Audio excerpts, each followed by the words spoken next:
पहिल्यांदा तर वाढदिवसाच्या स्टार वेब टी व्हीकडून तुम्हाला हार्दिक शुभेच्छा. आणि येणारी निवडणूक जी आहे, आताच आम्ही सकाळीच असं ऐकलं की BJPची आणि शिवसेनेची म्हणजे शिंदे गटाची युतीमध्ये इलेक्शन लढणार आहेत ते. तर तुमच्यावरती काय जबाबदारी दिली तर तुम्ही सक्षम आहात का? स्टार टी व्हीचे खूप खूप आभार. आजच्या दिवशी आपण मला जे प्रोत्साहन दिलं त्याबद्दल आपले खूप खूप आभार. सर्वप्रथम जबाबदारी जेव्हा शिवसैनिकावर येते तेव्हा शिवसैनिक हा तत्पर असतो ती पेलण्यासाठी. आणि महाराष्ट्राचे उपमुख्यमंत्री श्री एकनाथजी शिंदेसाहेब यांनी जर ती जबाबदारी मला दिली, तसेच ठाणे लोकसभेचे खासदार श्री नरेशजी म्हस्के साहेब यांनी जर मला ती जबाबदारी दिली तर मी अवश्य ती पेलायला तयार आहे.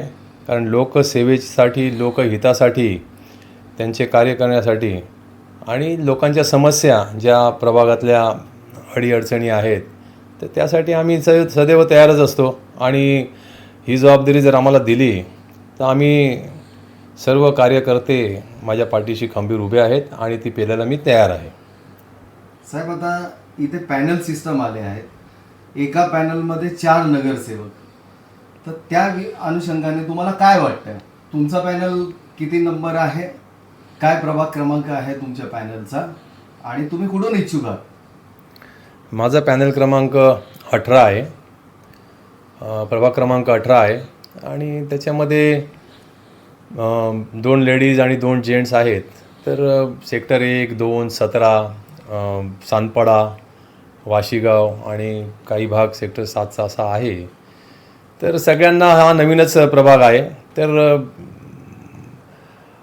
बघा, लोकांची कामं करायची असतील तर तुम्हाला हे शिवधनुष्य पेलावंच लागेल आणि त्यासाठी आम्ही सक्षम आहोत. आणि पॅनल हा तयार होतोच, कारण कार्यकर्ते आहेत आणि प्रत्येकाला हा आताचा जो वॉर्ड आहे हा सगळ्यांना नवीनच आहे. जो तो आपल्या प्रभागामध्ये काम करतच असतो आणि नवीन प्रभाग जेव्हा येतो तेव्हा त्याला थोडंसं नवीन असतं, पण लोकांच्या सेवेसाठी आणि लोकांची कामं करण्यासाठी जर परिस्थिती तशी असेल तर नक्कीच ती आम्ही स्वीकारू आणि लढूनही दाखवू.